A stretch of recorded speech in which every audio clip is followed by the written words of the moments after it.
Bona nit. Segons les previsions d'alguns lingüistes, la llengua catalana pot a camí de desaparèixer. Portes tot el dia mirant això, no te canses? Tan important és el català? Però és que, a veure, pensa que és un tema que sol crear en plan molt conflicte sempre i és que és molt més interessant del que penses. Ja que al final aquestes llengües minoritàries estan desapareixent.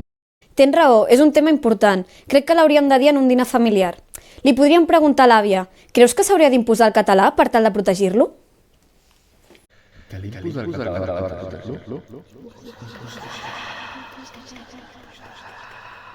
Primer, analitzem la situació. Quina és la situació actual entre català i castellà a Catalunya? Bé, actualment tenim el dret d'escollir en quina llengua volem parlar, però la llengua que parlem té conseqüències i hem de saber quan usar una i quan usar una altra.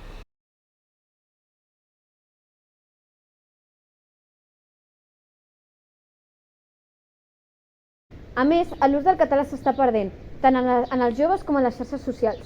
Fins i tot en barris com per exemple Sarrià, el català domina menys d'un 45%. Això vol dir que pot desaparèixer?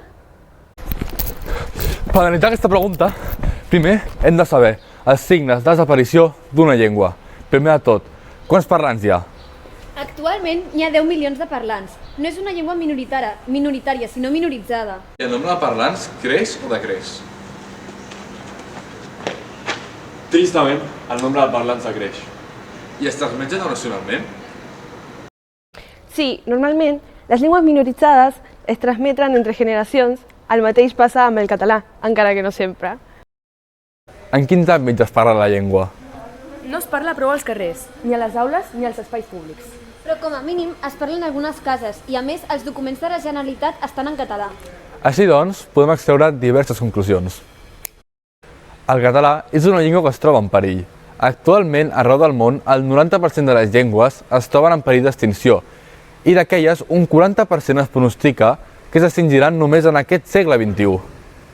Normalment la causa sol ser perquè són llengües minoritàries, però aquest, com sabem, no és el cas de català. Llavors, podem protegir el català sense imposar-lo? Hi ha algun exemple? Sí. Per exemple, Canadà i Suïssa tenen diferents models lingüístics. En el cas de Suïssa, com veiem en aquesta imatge, cada regió té el seu idioma propi, mentre que el Canadà es divideix en diferents instituts, escoles i hospitals per diferents idiomes. Això se l'anomena unilingüisme territorial i separació institucional. Als seus països aquests models funcionen prou bé, però aquí a Espanya tenim un petit problema, ja que el català no és l'única llengua minoritzada. Hem de tenir en compte també altres llengües com poden ser el gallec o l'euskera. Llavors, quin model utilitza el català? Catalunya, des de l'època franquista, utilitza un model que suporta el bilingüisme equilibrat, la qual es va potenciar. Aquests s'han anat habilitant durant el temps. Els medis per potenciar el català han anat perdent qualitat. Llavors, aquest bilingüisme equilibrat no ho és tant, no, actualment? Exacte, quan dues llengües conviuen en el mateix territori i tenen la mateixa finalitat, es sol aplicar la llei del més fort i de la convergència lingüística.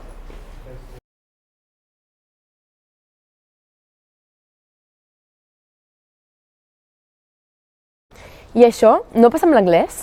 No, perquè l'anglès té una altra finalitat i és la comunicació internacional. Llavors, l'única opció perquè el català perduri? És imposar-ho. Estem d'acord? Sí, però sense d'imposar. Aquí no volem obligar ningú.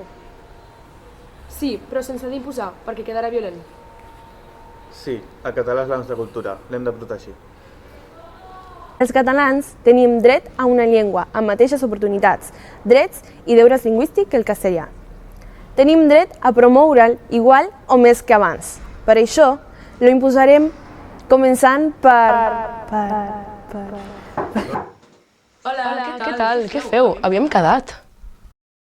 Sí. He utilitzat massa el cervell, crec. És que els joves d'avui en dia no estem acostumats a utilitzar tant el cervell.